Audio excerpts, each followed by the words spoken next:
Hola, bienvenidos a otro unboxing, a otro vídeo de Web Vampiro.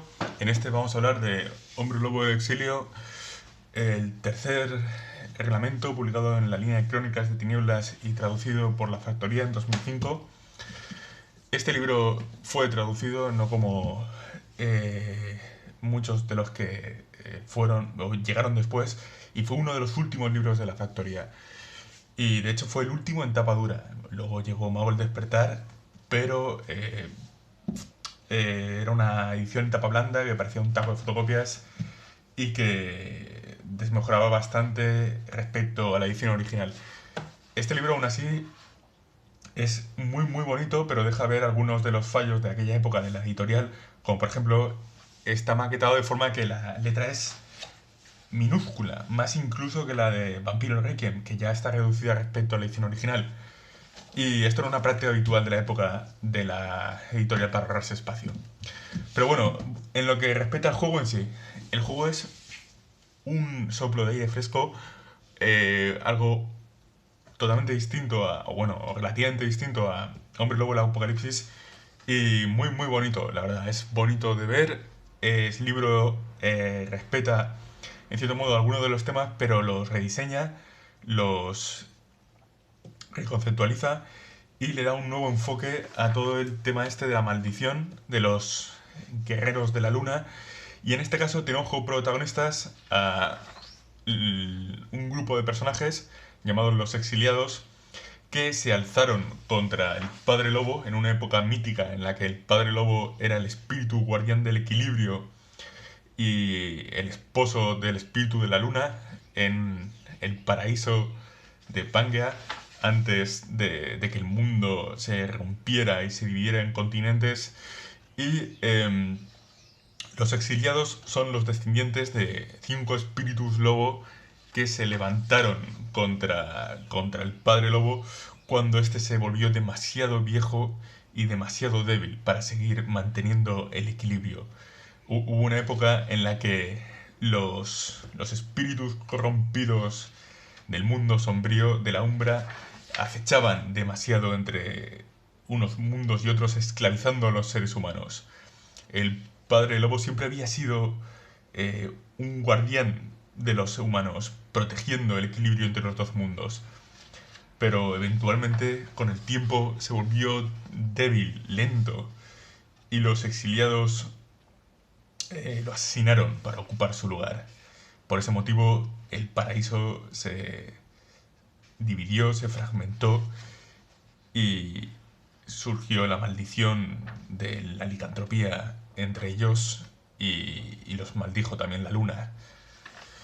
No obstante, esa es la razón por la que se llaman exiliados. No obstante, no todas las tribus participaron en el asesinato del Padre Lobo, y algunas, 3 tribus, las llamadas de los puros, ya sea por complacencia o porque realmente disfrutaban con la humanidad esclavizada bajo el dominio de los espíritus, llamaron traidores a los exiliados, y desde entonces, desde el origen de los tiempos, las dos facciones de licántropos libran una guerra eterna por el control del mundo y de la barrera espiritual. En resumen, tenemos un juego en el que los personajes no son los guerreros elegidos de Gaia, como podría ser en El Hombre Lobo del Apocalipsis, sino que en este juego, en lugar de ser defensores del medio ambiente, los personajes son los defensores de la humanidad contra las amenazas de la Umbra, ¿no? Del mundo espiritual demoníaco, que es muchísimo más hostil en esta ambientación con los personajes que lo es en Hombre Lobo del Apocalipsis. En Hombre Lobo del Apocalipsis, la Umbra casi es un refugio, un lugar en el que esconderse de las manipulaciones del Wyrm y de la peligrosa humanidad que está devastando la Tierra. En este juego, la Umbra está plagada de espíritus alienígenas y que buscan someter a la humanidad.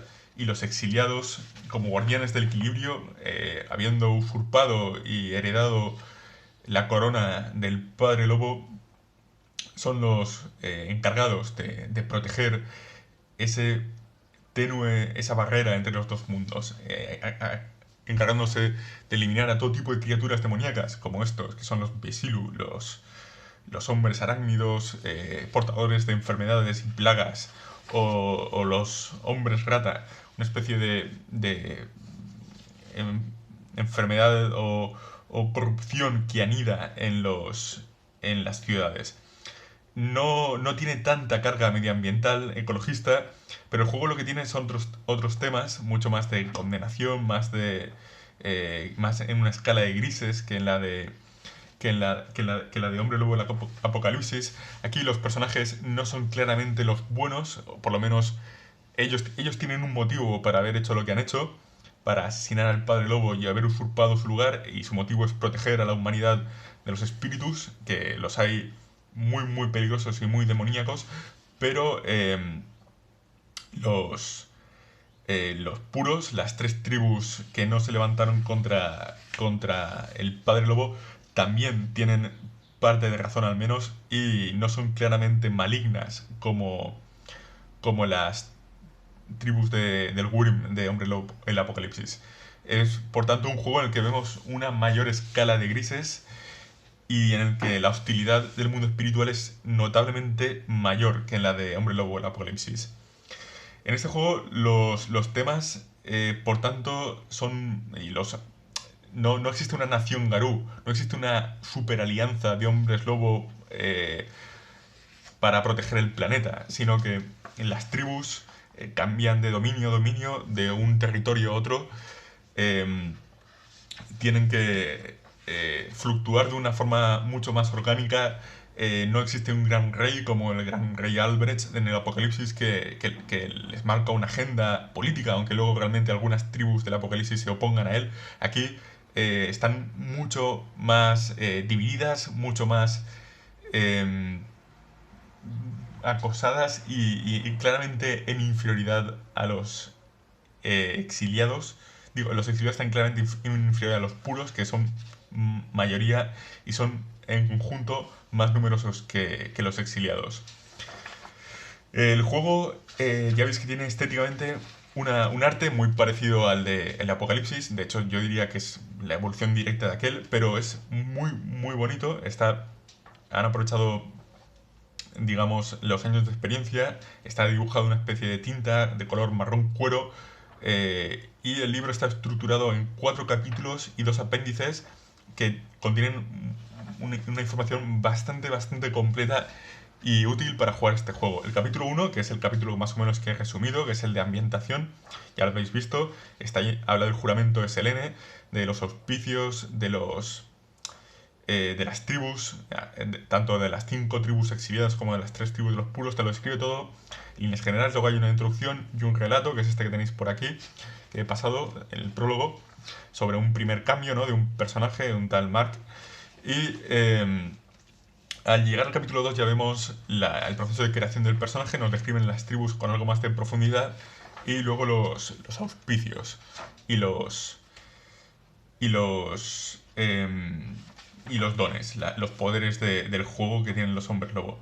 Hay una diferencia sustancial respecto a Apocalipsis en este juego, aparte del trasfondo que he mencionado, y es que en este juego, en el exilio, no hay posibilidad de interpretar un hombre lobo de origen lobo o de origen metis. Es decir, todos los hombres lobo en este juego tienen un origen homínido. Lo que sí que mantienen son los auspicios, y eso es algo que les diferencia respecto a las tribus de los puros, ya que después de haber sido exiliados, las 5 tribus exiliadas llegan a una especie de pacto con la luna, con su madre, la diosa de la creación, que les perdonó el asesinato del Padre Lobo y, digamos, alivió en parte el anatema de la plata, de la maldición que había puesto sobre ellos, y les concedió 5 auspicios, 5 formas, 5 bendiciones distintas, según en la fase lunar, que no tienen las tribus de los puros, y por tanto son mucho más sensibles a la plata. Es una de las diferencias principales entre los exiliados y los puros, la ausencia de auspicios en estos últimos. Con lo cual aquí la forma de hacerte el personaje, al igual que en el Apocalipsis, es elegir una tribu y elegir un auspicio, pero el personaje inevitablemente va a tener un origen humano, va a haber crecido y sido educado como un ser humano hasta haber sufrido el primer cambio, aunque sea en una tribu salvaje. Aquí los personajes tienen sí o sí que enfrentarse a su naturaleza bestial desde el punto de vista de un ser humano en su origen. Fijaos aquí los cinco hospicios, aquí los llaman Irraka, Izaeur, Elodoz, Rahu y Kajalith, que son parecidos a los Teurge, Filodos y etc. Luego, las cinco tribus, que son estas, son bastante chulas, no tienen el componente racial, ¿no? O étnico que tenían las tribus del exilio, como que eran pues irlandeses, rusos, egipcios, norteamericanos, etcétera. Aquí las cinco tribus son como arquetipos bastante diferenciados, bastante equilibrados y muy interesantes, diría yo. Los guerreras sangrientas, por ejemplo, descienden del lobo Fenrir, del guerrero. Los hombres de hueso son los hechiceros y nigromantes, que descienden del lobo de la muerte. Los cazadores de tinieblas son los místicos. Los extraños, los misteriosos, y descienden del lobo negro. Los maestros del hierro descienden del lobo rojo, que es el lobo el lobo del ingenio, ¿no? De la inteligencia, son los que mejor son capaces de convivir con los hombres y moverse entre las ciudades.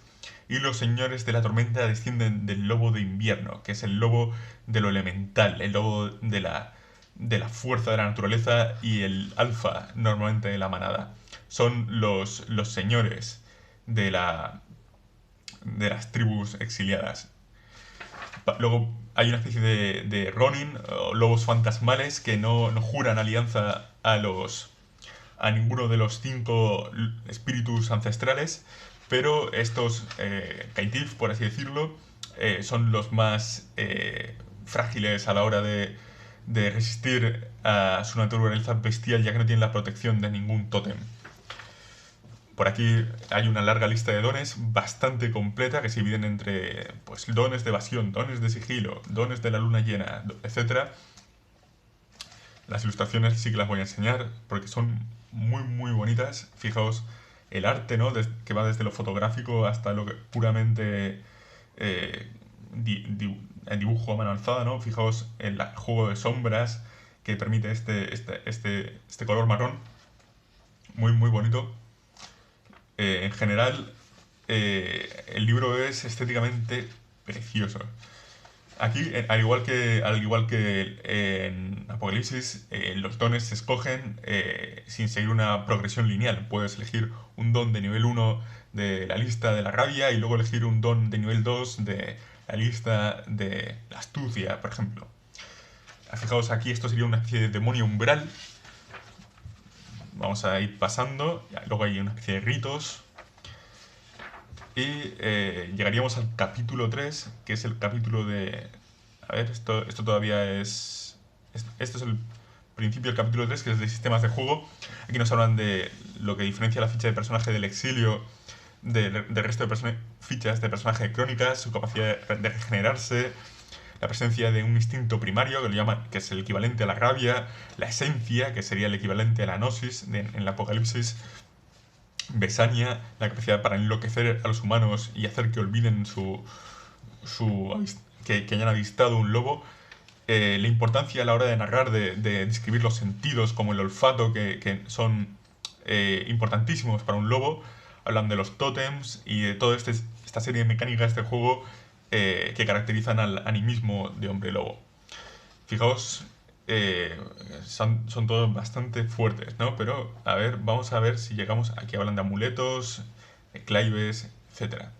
Capítulo 4, en narración y antagonistas, el juego nos explica un poco a qué se enfrentan los hombres lobo y cuáles son los temas de una crónica de este juego, de este grandísimo juego, que permiten plantear. Desde el horror personal del primer cambio, ¿no? Y de la monstruosidad de tener que lidiar con tu familia y con tu doble naturaleza, a el enfrentamiento con las tribus puras y con otras criaturas de mundo de tinieblas como son los vampiros y los peligrosísimos espíritus que cruzan la celosía. Hablan describen algunos tipos de espíritus, ¿no? Como por ejemplo los Besimu, que hemos hablado antes, también espíritus que son capaces de poseer y, a otros seres humanos y que los hombres lobo deben exorcizar, manteniendo ese equilibrio que hemos mencionado, no solo medioambiental, sino espiritual, combatiendo la amenaza demoníaca del más allá. Y a ver, aquí hay una especie de una lista de antagonistas, que es una idea de tipo de oponentes, de enemigos en los que se pueden enfrentar. Fijaos, por ejemplo, este hombre lobo claramente con dos vástagos, con las cabezas cortadas. Aquí vemos desde la amenaza de los seres humanos, al gobierno, a las tribus puras. Aquí vemos a la tribu de los lobos de fuego, las guerras de marfil, los reyes predadores, que serían como los garras rojas, que son una tribu de bárbaros tribales que buscan aniquilar a la humanidad o establecer claramente una especie de imperium, ¿no?, en el que los espíritus gobiernen abiertamente sobre los seres humanos. Y aquí pues los demonios estos, como los Besilu o los hombres rátidos, estos que son los Itimu, ¿no? Hay una lista bastante sólida de antagonistas. Y finalmente llegamos a este apéndice, que es el apéndice 1, que para mí es imprescindible. Ojalá lo hubieran tenido en su día los libros del Apocalipsis, que es una descripción en 40 páginas más o menos, o en 30 y pico, del mundo espiritual, de lo que sería el mundo sombrío o la umbra, de los distintos espíritus, cómo entrar, cómo salir, su relación con ellos, desde patronaje a hostilidad abierta. Todo ello, mira este dibujo precioso con la serpiente, la anaconda esta. Todo ello permitiendo pues darle una nueva dimensión al juego, esta de animista, que sin la cual no sería tan reconocible, tan idiosincrático como es. Y finalmente llegamos al final del libro, un segundo apéndice, que es sobre las rocosas, que funciona como una especie de by night, de un nocturno,